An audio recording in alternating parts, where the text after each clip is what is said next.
ሰላም ጤና ይስጥልኝ የተወደዳችሁ የኮከብ ስፖርት ቤተሰቦቻችን እንዴት አላችሁ? ላለፉት በርካታ ጊዜያት ወደ እናንተ መረጃዎችን እያደረስን አልነበረም። ለዚህ ይቅርታ እንጠይቃለን። በግል ጉዳይ ምክንያት ነበር። አሁን ተመልሰናል። የተለያዩ ጉዳዮችን ወደ እናንተ እያደረስን እንቀጥላለን። ቃለ ምልልሶችን፣ ከጨዋታ በፊት የሚሰጡ አስተያየቶችን፣ ከዛ ውጭ ደግሞ ዕለታዊ ስፖርታዊ ዜናዎችን የምናነሳ ይሆናል። ከጨዋታ በኋላም ያሉ አንዳንድ ነገሮችን የምናነሳበትን መርሃ ግብር እናስጀምራለን። ለዛሬ ስካይ ስፖርት ላይ የተመለከትነውን አንድ ነገር እናንሳ። ጨዋታ ቀያሪ ተጫዋቾችን የተመለከተ ነው። በተለይ በእንግሊዝ ፕሪሚየር ሊግ ቢትዊን ዘ ላይንስ የሚል ስካይ ስፖርት ላይ ቢትዊን ዘ ላይንስ የሚል አንድ አምድ አለ እና እዛ አምድ ላይ የተለያዩ ጉዳዮች በየሳምንቱ ዲስከስ የሚደረጉበት ቦታ ነውና ዛሬ አንድ ቀልብ የሚስብ መረጃ ወጥቷል። እሱ ላይ ጨዋታ ቀያሪ ተጫዋቾችን በተመለከተ ነው። በተለይ በእንግሊዝ ፕሪሚየር ሊግ አንዳንድ ተጫዋቾች በቡድኑ ውስጥ ጥሩ እየተንቀሳቀሱ ምን ያህል የቡድኑን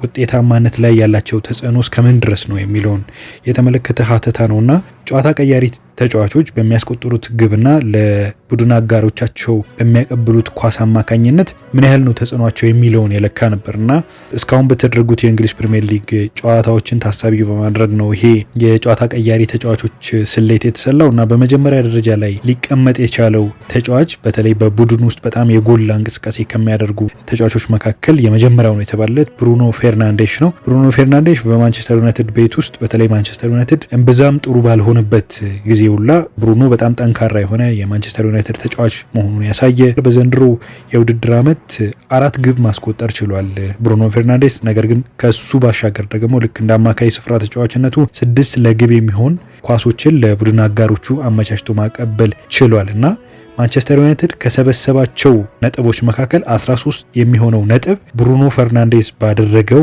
የግብና የአመቻችቶ በማቀበል ያደረገው ተሳትፎ ውጤት ነው። በተለይ ባሳለፍነው ሳምንት ወልቭስን ባሸነፉበት ጨዋታ ምን አይነት የግብ ተሳትፎ እንዳደረገ እናስታውሳለን። 3 የግብ ተሳትፎ እንዳደረገ እናስታውሳለን። በዛ ጨዋታ ላይ 2 ግብ አስቆጥሮ 1 ለግብ የሚሆን ኳስን ማቀበል የቻለበትን ሁኔታ ተመልክተናል። ከዛ ባሻገርም ከፓላስ ጋር የነበረውን ጨዋታ ብሩኖ ፌርናንዴስ ጎልቶ የወጣበት ጨዋታ እንደነበር እናስታውሳለን። ማንቸስተር ዩናይትድ ፓላስን 2-1 ያሸነፈ ጊዜ በጨዋታው 2 የግብ አጋጣሚዎችን ለቡድን አጋሮቹ መፍጠር የቻለ ተጫዋች ነውና በመጀመሪያ ደረጃ ላይ ብሩኖ ፈርናንዴስ የተቀመጠ ተጫዋች ነው። ማንቸስተር ዩናይትድ ከሰበሰባቸው ነጥቦች ውስጥ 13 የሚሆኑት በብሩኖ ፈርናንዴስ ግብና ለግብ የሚሆን ኳሶች የተሰበሰቡ ናቸው።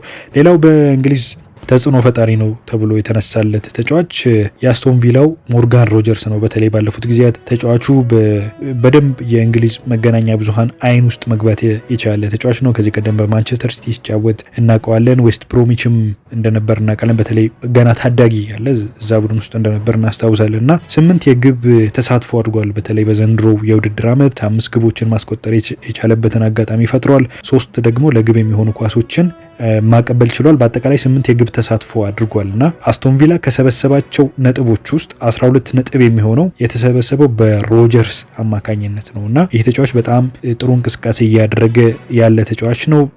ደግሞ ገና ወጣት የ23 ዓመት ወጣት እንደመሆኑ በሌሎችም ክለቦች መፈለጉ አይቀርም ወደፊት። በተለይ ዌስትሃምን 3-2 ባሸነፉበት ባለፈው ጨዋታ 2 ግብ ያስቆጠረ ተጫዋች ነው። በቀጣይም በትልልቅ ቡድኖች አይን ውስጥ መግባቱ አይቀሬ መሆኑን እያሳየ የሚገኝበት እንቅስቃሴ እያደረገ ይገኛል። ሌላው በሶስተኛ ደረጃ ላይ የተቀመጠው ተጫዋች ኤርሊንግ ሃላንድ ነው። ኤርሊንግ ሃላንድ ክሪስታል ፓላስን 3-0 ባሸነፉበት ጨዋታ ማንቸስተር ሲቲዎች 2 ግብ ማስቆጠሩን እናስታውሳለን። ቀሪዋን ግብ ሪያን ቼርኪ ነበር ያስቆጠረው። እንደምታውቁት ኤርሊንግ ሃላንድ 2ቱን ግብ ካስቆጠረ በኋላ በፕሪሚየር ሊጉ 17 ግብ በማስቆጠር የግብ አስቆጣሪነቱን መሪነት አጠናክሮ አስቀጥሏል። 3 አሲስቶችን አድርጓል። በአጠቃላይ በፕሪሚየር ሊጉ 20 የግብ ተሳትፎ ማድረግ የቻለበትን እንቅስቃሴ ነው እያደረገ የሚገኘው። በተለይ በማንቸስተር ሲቲ ስኬት ውስጥ ባለፉት ጊዜያት በተለይ ግብ በማስቆጠር ረገድ በጣም ውጤታማ የሆነው ተጫዋች ኤርሊንግ ሃላንድ ነው እና ይሁንና 17 ግብ ያስቆጠርና 3 አሲስት ያድርግ እንጂ ማንቸስተር ሲቲ ከሰበሰባቸው ነጥቦች ውስጥ 10 ነጥብ ብቻ ነው የኤርሊንግ ሃላንድ ተጽዕኖ በደንብ ጎልቶ የታየበት ነጥብ ማለት ነውና ምንም እንኳን በጨዋታ ብዙ ጊዜ እንደምንለው ሃላንድ በጨዋታ ብዙ ሲንቀሳቀስ የምናየው አይነት ተጫዋች አይደለም። ነገር ግን ግብ አዳኝ ነው። ቲፒካል 9 ቁጥር ነው ማለት ይቻላል። በካራክተርም እንደዛ ነው። ጨዋታ ላይ ብዙ ኢንቮልቭ አንመለከተውም እና ያስቆጠራቸው ግቦች ግን በጣም ጨዋታ ቀያሪ የተባለው በ7 ጨዋታ ብቻ ያደረገው እንቅስቃሴ ነውና ለዛም ነው በሶስተኛ ደረጃ ላይ የተቀመጠው። ነገር ግን ከሁሉም የላቀ የግብ አስቆጣሪነት ክብረ ወሰን እንዳለው ሁላችንም የምናውቀው ጉዳይ ነው። እንግዲህ በአራተኛ ደረጃ ላይ ከተቀመጡ ተጫዋቾች መካከል አንደኛው ሴሜኞ ነው።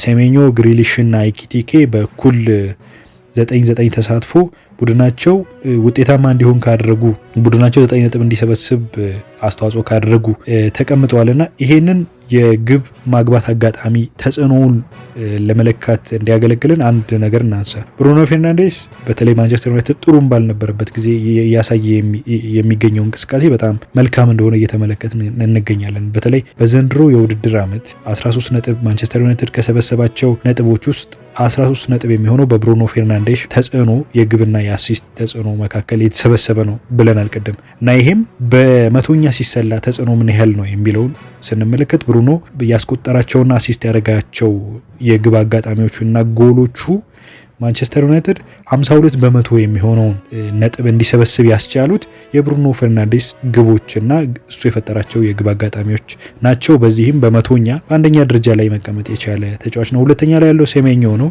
ብዙ ቆይቷል ግብ ካስቆጠረ፣ ነገር ግን ከዚህ ቀደም ያስቆጠራቸውም ግቦች ቡድኑ 45 በመቶ የሚሆነውን ነጥብ እንዲሰበስብ ያስቻሉት ግቦችንና ለግብ የሚሆኑ ኳሶችን አመቻችቶ ማቀበል ችሏል። ከዛ ውጪ ኢጎር ቲያጎ ነው የብሬንፎርዱ አጥቂ። 40 በመቶ የሚሆነው የቡድኑ ነጥብ የተሰበሰበው በኢጎር ቲያጎ ተጽዕኖ ነው። ሌላኛው ደግሞ በአራተኛ ደረጃ ላይ የተቀመጠው ግሪሊሽ ነው የኤቨርተኑ ተጫዋች 37 በመቶ። በተመሳሳይ ሞርጋን ሮጀርስ ደግሞ በ36 በመቶ። አስቶን ቪላ ከሰበሰባቸው ነጥብ ውስጥ የሮጀርስ ተጽዕኖ የ36 በመቶ የነጥብ ተጽዕኖ ነው ያለው። ሌላው እንግዲህ ከዚህ ጋር ተያይዞ ምናልባት መነሳት ያለበት ከ2011 ጀምሮ በፕሪሚየር ሊጉ እጅግ ጨዋታ ቀያሪ በተለይ በሚያደርጉት የጨዋታ እንቅስቃሴ በጣም ውጤታማ ከሚባሉ ተጫዋቾች መካከል መሐመድ ሳላ ይጠቀሳል። በሊቨርፑል ቤት ያሳካቸው ድሎች፣ ያስቆጠራቸው ግቦች ሊቨርፑልን ለተለያዩ ክብሮችና የዋንጫ ድሎች ማብቃቱን እናውቃለን እና ከ2011 ጀምሮ የትኛውም ተጫዋች ከመሐመድ ሳላ በላይ ግብ አስቆጥሮ የቡድኑን ተጽዕኖ በልጦ አያውቅም፣ ወይም ደግሞ ለቡድኑ ያደረገውን አስተዋጽኦ የበለጠበት አጋጣሚ የለም። ከ2011 ጀምሮ የጎላ ተጽዕኖ ካደረጉ ተጫዋቾች መካከል መሐመድ ሳላ በአንደኝነት ላይ የተቀመጠ ተጫዋች ነው። ከ2011 ጀምሮ መሐመድ ሳላ ወደ 280 ግቦችን ለሊቨርፑል አስቆጥሯል እና ይሄ ተጫዋች ሊቨርፑል በእነዚህ ሁሉ ጊዜያት ነጥቦችን ሰብስቦ ሻምፒዮን እንዲሆን ከረዱት ዋና ተዋናዮች መካከል አንዱ እሱ ነውና ሊቨርፑል በእነዚህ ጊዜያት 177 ነጥብ እንዲሰበስብ ያስቻሉት የመሐመድ ሳላ 280 ግቦች ነው። አሁን ከአርነ ስሎት ጋር ውዝግብ ውስጥ እንዳለ ይታወቃል። ወደ አፍሪካ ዋንጫው ይሄዳል አሁን በቅርቡ።